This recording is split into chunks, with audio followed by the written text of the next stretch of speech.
నమస్కారం. మాగల్ఫ్ న్యూస్ కి స్వాగతం. ప్రతిరోజు 6 దేశాల తాజా వార్తలు మీకు అందించబడుతున్నాయి.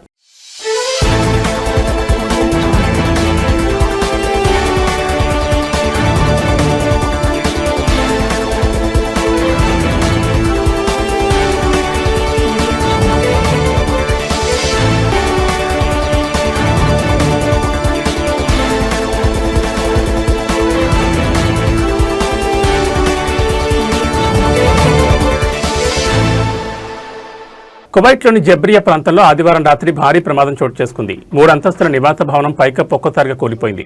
అందులో నివసించే 4 లోపల చిక్కుకుపోయారు. సమాచారం అందుకున్న అగ్నిమాపక సిబ్బంది, అత్యవసర సహాయక బృందాలు వేగంగా స్పందించి వారిని సురక్షితంగా బయటకు తీసుకొచ్చాయి.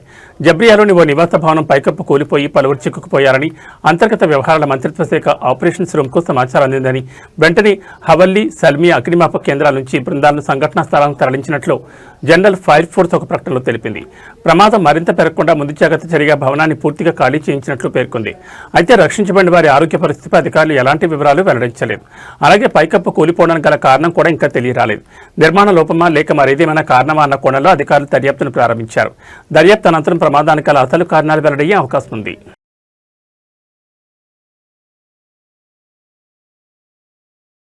అక్రమ వ్యాపార కార్యకలాపాలు, కమర్షియల్ కన్సీల్మెంట్ వ్యాపారాన్ని ఇతరుల పేరుతో అక్రమంగా నిర్వహించడంపై సౌదీ అరేబియా ప్రభుత్వం ఉక్కుపాదం మోపుతోంది.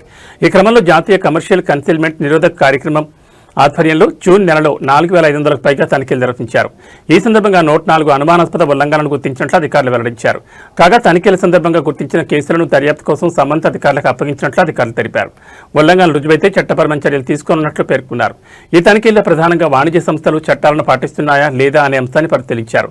భూ రవాణా సేవలు, నివాసేతర భవనాల నిర్మాణం, పాఠశాలలు, ఆసుపత్రులు, హోటళ్లు, గృహోపకరణాలు, ఎలక్ట్రానిక్ వస్తువుల రిటైల్ విక్రయాలు, బంగారం, విలువైన లోహాలు, రత్నాల వ్యాపారం, అలాగే వివిధ వస్తువులను నిల్వ చేసే గిడ్డంగులపై ప్రత్యేక దృష్టి సారించినట్లు వెల్లడించారు.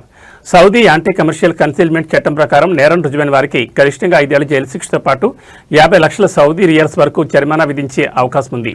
వీటితో పాటు అక్రమంగా సంపాదించిన ఆస్తులను స్వాధీనం చేసుకోవడం, వ్యాపార సంస్థలను మూసివేయడం, వాణిజ్య రిజిస్ట్రేషన్ రద్దు చేయడం, భవిష్యత్తులో వ్యాపార కార్యకలాపాలపై నిషేధం విధించడం వంటి చర్యలు కూడా తీసుకుంటారు.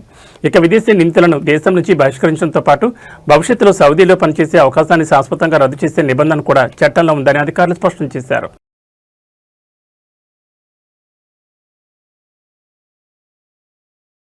ఫార్ములా 1 ఈ ఏడాది రద్దయిన మిడిల్ ఈస్ట్ రేసుల్లో ఒకదాన్ని తిరిగి నిర్వహించే అంశంపై సమ్మర్ బ్రేక్ ముందే తుది నిర్ణయం తీసుకున్నది. ఈ విషయాన్ని F1 CEO స్టెఫానో డొమానికాలి వెల్లడించారు.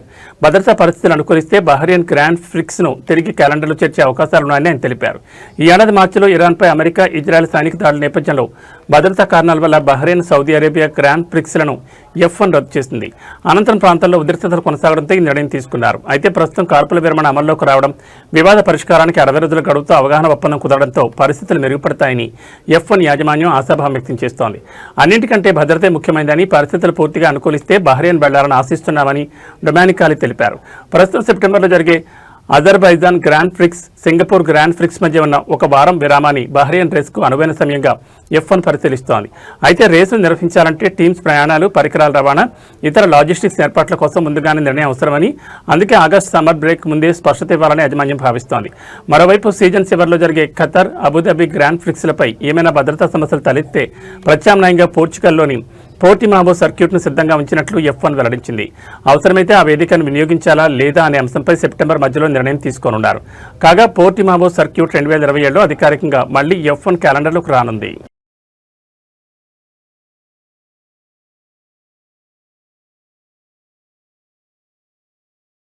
ఒమన్లోని ప్రముఖ షాపింగ్ డెస్టినేషన్ మాల్ ఆఫ్ మస్కట్లో అత్యాధునిక మల్టీప్లెక్స్ సెంచరీ సినిమాస్ ప్రారంభమైంది. మొత్తం 14 స్క్రీన్లు, 1100 మందికి పైగా ప్రేక్షకులు కూర్చునే సామర్థ్యంతో ఈ మల్టీప్లెక్స్ను అందుబాటులోకి తీసుకొచ్చారు. ఈ మల్టీప్లెక్స్లో ప్రధాన ఆకర్షణగా ప్రీమియం లార్జ్ ఫార్మాట్ స్క్రీన్ ఏర్పాటు చేశారు. ఇందులో అత్యాధునిక లేజర్ ప్రొజెక్టర్తో పాటు డాల్బీ అట్మాస్ సౌండ్ సిస్టమ్ ఏర్పాటు చేశారు. ఇందులో హాలీవుడ్, బాలీవుడ్ చిత్రాలతో పాటు భారతీయ, తెలుగు సహా రీజనల్ భాషల సినిమాలు, అరబిక్ సినిమాలను ప్రేక్షకులకు అందుబాటులో ఉంచనున్నట్లు ఫార్స్ ఫిల్మ్ చైర్మన్ అహ్మద్ గూల్చిన్ తెలిపారు. అత్యాధునిక సాంకేతికత, అత్యుత్తమ సౌకర్యాలు, విభిన్న భాషల చిత్రాలతో ప్రతి సినీ ప్రేక్షకుని ఆకట్టుకోవడమే తమ లక్ష్యమని చెప్పారు.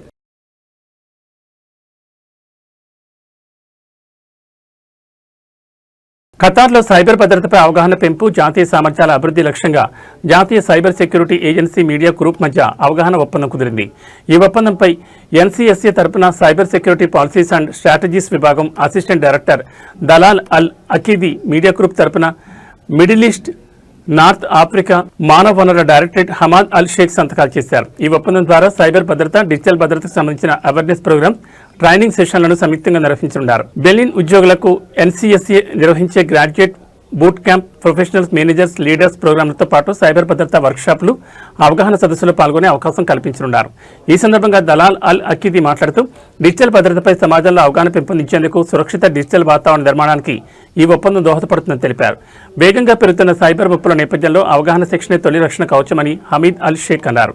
ఆధునిక టెక్నాలజీలతో పాటు బలమైన భద్రతా సంస్కృతిని పెంపొందించడం కూడా అంతే కీలకమని పేర్కొన్నారు. ఎంఓయూ ప్రకారం ఎన్సీఎస్సీ నిర్వహించే జాతీయ శిక్షణ కార్యక్రమాలు, అవగాహన ప్రచారాలను బెర్లిన్ మీడియా తన డిజిటల్ వేదికలు, టెలివిజన్ ఛానల్ ద్వారా ప్రచారం చేయనుంది. అలాగే చిన్నారుల్లో సైబర్ భద్రత, డిజిటల్ భద్రతపై అవగాహన పెంచే ప్రత్యేక కార్యక్రమాలు, కంటెంట్ రూపొందించే అవకాశాలను కూడా ఇరు సంస్థలు పరిశీలించనున్నాయి.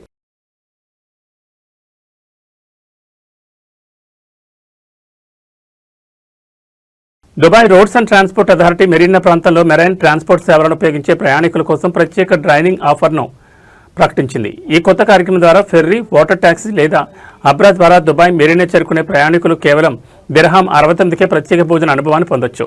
ఈ ఆఫర్ను పొందేందుకు ప్రయాణికులు అదే రోజు ఉపయోగించిన చెల్లుబాటు అయ్యే మెరైన్ ట్రాన్స్పోర్ట్ టికెట్ను ద పోర్ట్స్ రెస్టారెంట్లో చూపించాల్సి ఉంటుంది. ఈ ఆఫర్ సోమవారం నుంచి శుక్రవారం వరకు మధ్యాహ్నం 1:30 నుంచి సాయంత్రం 6 గంటల వరకు అందుబాటులో ఉంటుంది. ప్రతి టికెట్ను ఒక్కసారి మాత్రమే ఉపయోగించవచ్చని ఆర్టీఏ స్పష్టం చేసింది. కుటుంబాలు, పర్యాటకులు దుబాయ్ మెరీనా అందాలను అనుభవిస్తూ నగర సముద్ర రవాణా వ్యవస్థను మరింతగా వినియోగించేలా ప్రోత్సహించడమే ఈ కార్యక్రమం లక్ష్యమని అధికారులు తెలిపారు.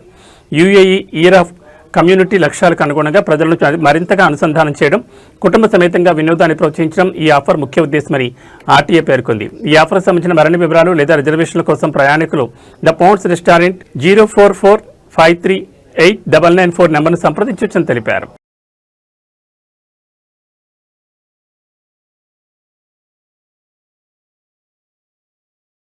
ఇవి మా గల్ఫ్ న్యూస్ విశేషాలు. మరో బులెటిన్లో మళ్ళీ కలుసుకుందాం. నమస్కారం.